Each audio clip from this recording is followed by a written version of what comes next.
Hey, what's going on, everybody? David Bradley here. I'm the founder of richmansgym.com. First time tuning in, Rich Man's Gym is what?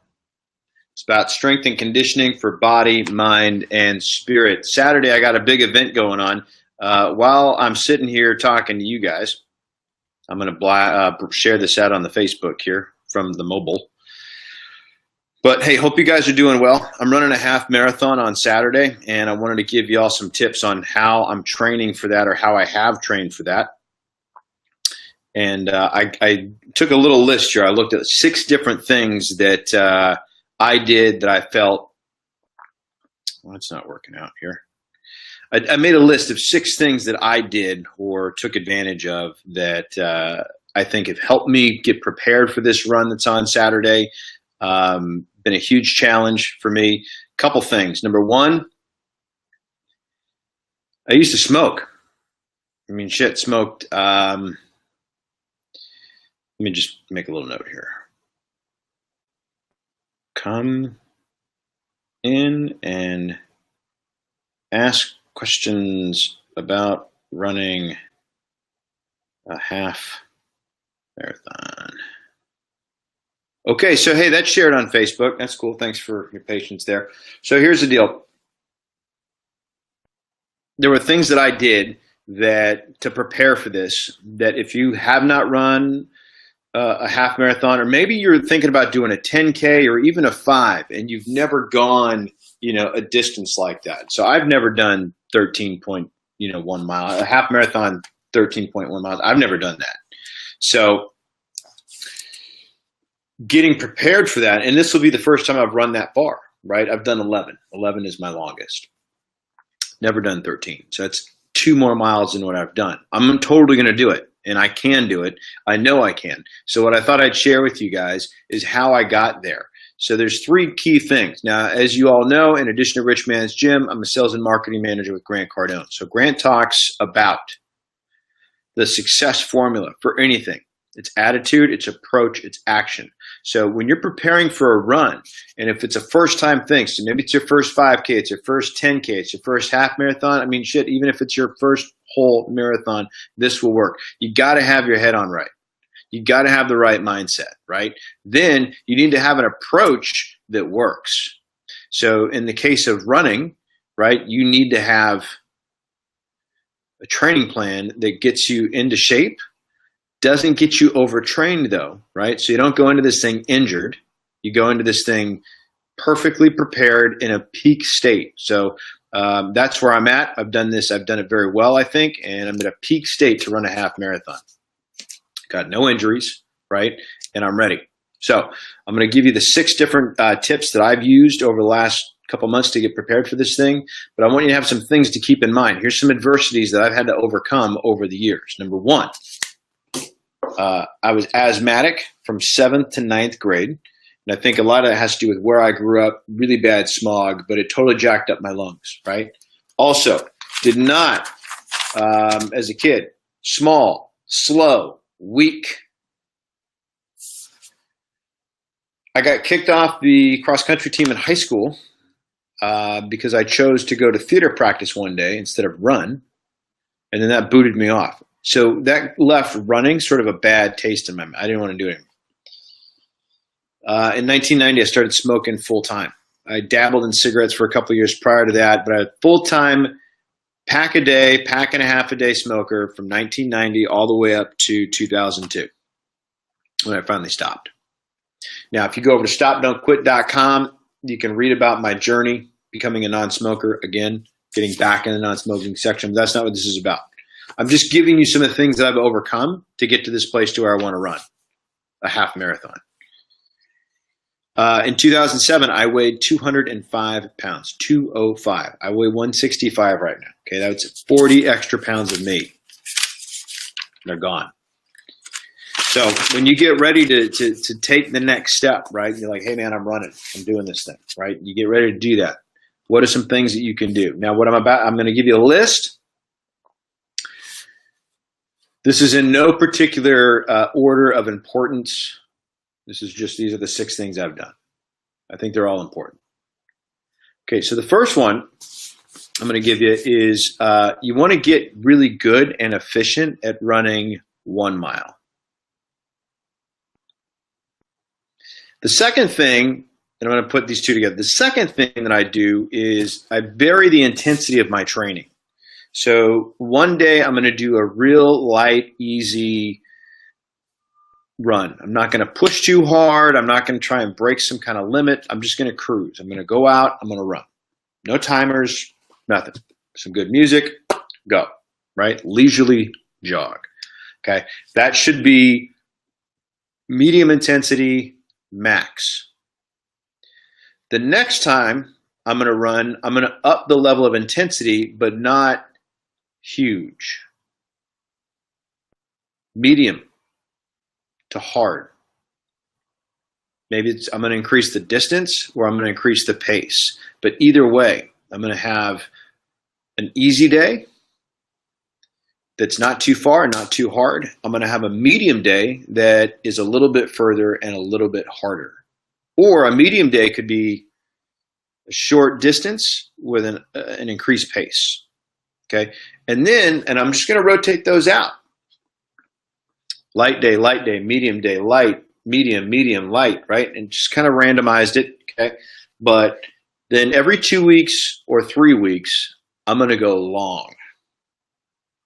I'm going to go for a longer distance, 8 miles in my case, okay? So like one day I'm going to run 1.5 miles as fast as I can. Another day I'm going to cruise 3 miles. Another day I'm going to do 6, and I'm going to see how fast I can do the 6. And the next time I come back and do 6 again, I'm going to see if I can do it a little bit faster. Not a lot, just a little bit, right?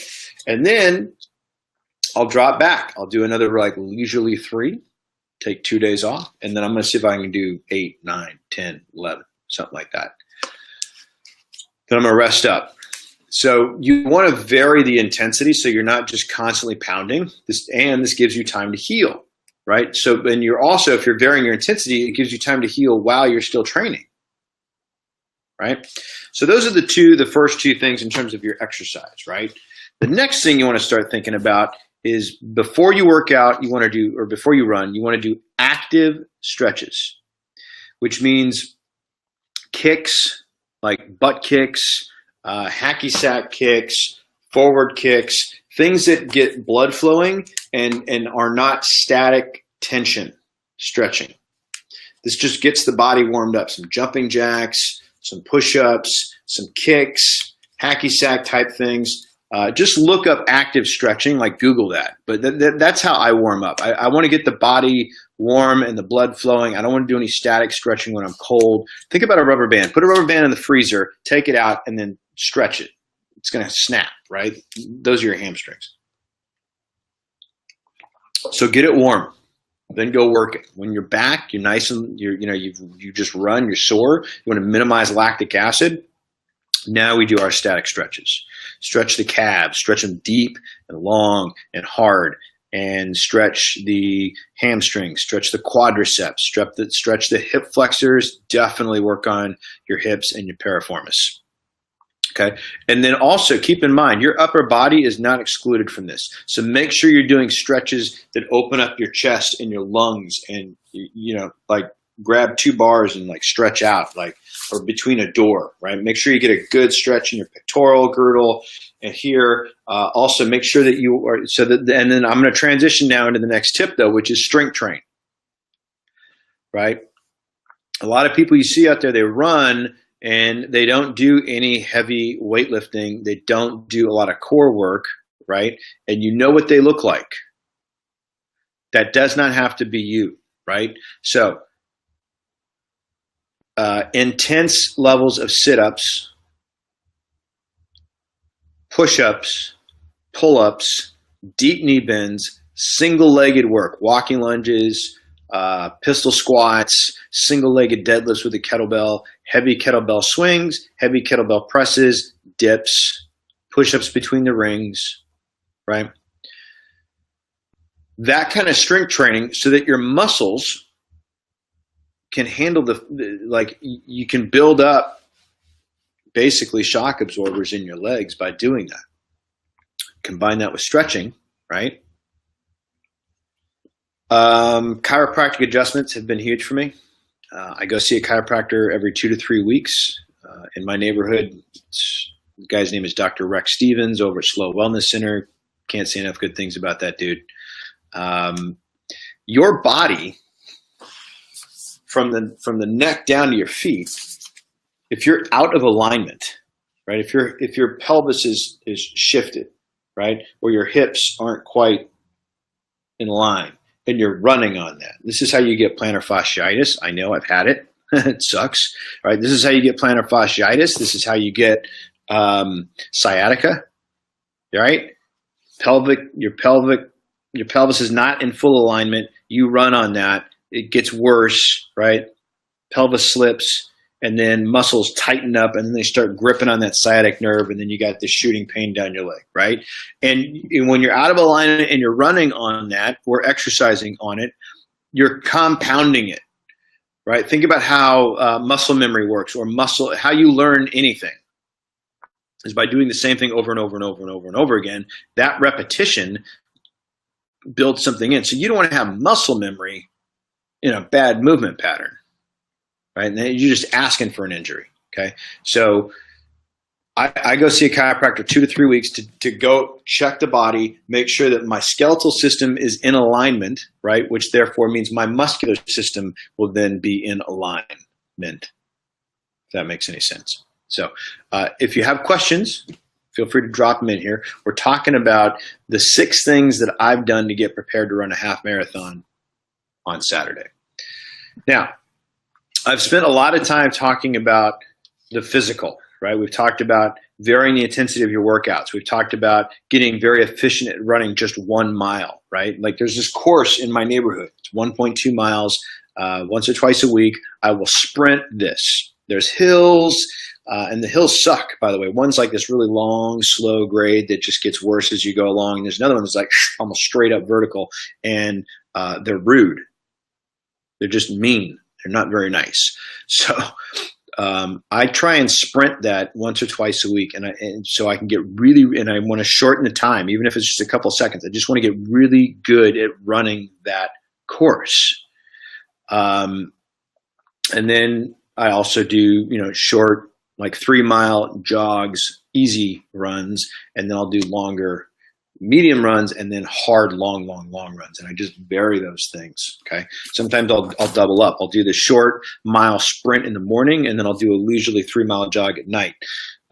That's also really good. So you still get your miles in. So, but what I'm talking about those we're covering the physical thing. Now let's just talk about what's going inside the fuel that is empowering the run. How you do this, some people call it ketogenic, some people call it ketosis, some people call it get fat adapted, okay? So I don't care what you're on, Primal, Atkins, doesn't matter. What you want to do is get very, very, very good at using fat for fuel. So I talked about being very efficient in your running. So you work on your strides, you work on your speed, and you keep yourself in line, and you're getting stronger and you're stretched, right? But how your body uses fuel, I mean, that's important. That's equally, if not maybe more, right? So because roughly your body can store about 500 grams of carbohydrates or glucose, glycogen. That's sugar. That goes in your muscles. And it is there for anaerobic or work without oxygen. So that's there to help you lift weights. That's there to help you in case of an emergency and your adrenaline fires and you got to deadlift a car because there's a little kid stuck under it. That's what that is for. Long haul run, 13 miles, you want fat. Why? Let's do some math. We'll do this together as a team, as a group. Think about this for a second. So what did I just say?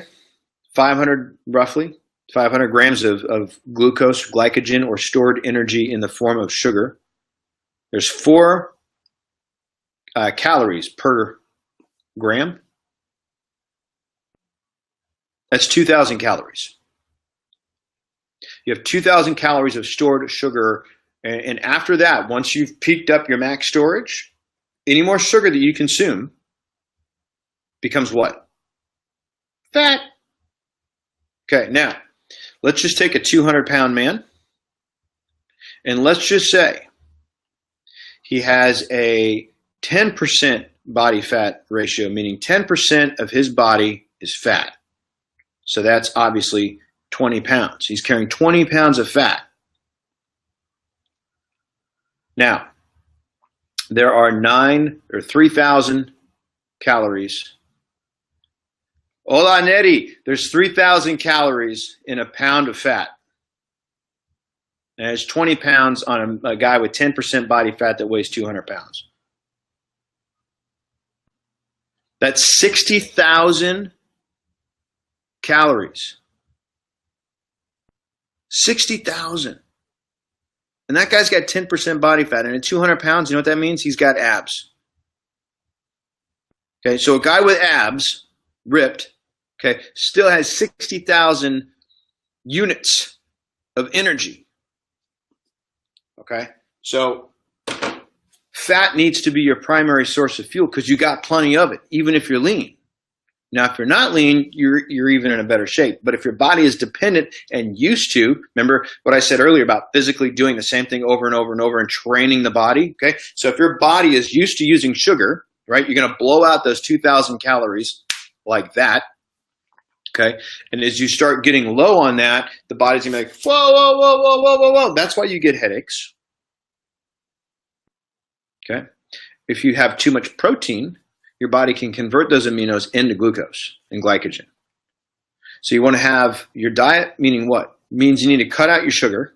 You need to replace that sugar, those sugar calories, with healthy fats. That's olive oil, it's avocado, right? It's even some cheese. Okay, go easy on the dairy, but coconut oil, right? Think about healthy fats. So what I do, I'm on what's known as a ketogenic diet, but I also supplement my ketones because when your body runs out of fat, it starts, or sugar, excuse me, it starts breaking down the sugar, starts breaking down fat in your body to make fuel. Now, it's not the fat that gets burned. The fat gets metabolized, okay, and the body makes a ketone. Now, I supplement with ketones as well, and that sort of jump starts my body's ability to do that. So if I'm not eating sugar and I'm using fat for my primary fuel source and I'm supplementing with ketones, then I've got all the energy I need, right? And I can go forever. I call it the keto click, where I feel like Captain America. There's a video on YouTube where I talk about it, but that's not the point. So the point, though, is to get your body into a state of ketosis where you can slip into it easily, like very easily. And to do that, you're going to have to suffer a little bit. It's going to take some time, a couple of weeks, just no sugar, a lot of water, and which is the final tip I'm going to give you is you have to be hydrated. You've got to drink a ton of water. You should be doing at least 1.5 gallons, if not 2 gallons a day. Hydration is so important for all of it. Powering the muscles, staying hydrated, right? Nutritionally speaking, in addition to getting very good at utilizing fat, which means massive reduction in your sugar intake, suffering through that, okay? You do want to increase your healthy fats. Not only will that help you use fat for fuel, but it's also going to lubricate the joints. And it's going to help with recovery. A ketone functions better than a glucose or glycogen calorie. Ketones are meant to be used when you're in a state of starvation. And if you're in a state of starvation, that means you're out of food. So you're out hunting and gathering. You need to be on game. You need to be game on. You need to be on, you need to have your shit together, right? So those are my tips. So let me just review them, right? Get really good at running 1 mile, right? Also, become vary the intensity of the workout. So get real good at running 1 mile. Vary the intensity of your workouts. Okay. Stretch, static stretch after, active stretch before. Do strength training. Get regular chiropractic adjustments. Get yourself fat adapted. If you want more information on the fat adapted thing, if that's like that may be a confusion for you, feel free to reach out to me. A great book to read though would be The Primal Blueprint by Mark Sisson. I can't recommend that book enough. Solid ideas on how to eat. This guy used to be like an ultra marathon runner, a lot of inflammation, a lot of pain, a lot of joint damage. He switched over. He's mostly ketogenic now, and it's been huge for him. And that's what that book's about. Really intelligent book. Also, great podcast with him and Joe Rogan. If you want to get the short version of it, that's 3 hours, so you don't have to read the book. You just listen to the podcast. And then the last thing, which actually the bonus, right? I think that 6 tips is get fat adapted. The 7th tip, the bonus tip for you, even though I said 6 right here, a lot of water. A lot of water. Okay. If that helps, let me know. I will be coming back to do another live after my half marathon. I don't know if I'm going to do it on Saturday. So I got family in town that are here to support us. I'll probably do it on Monday, and I will debrief my experience on the run. Also, I'm on Snapchat, and I'm going to be snapping during my run. So if you're not following me over there, feel free to do so. I think my Snapchat handle is just David R. Bradley. Let me check. Oops. Yep, David R. Bradley 72 is my handle on Snapchat. Feel free to follow me over there.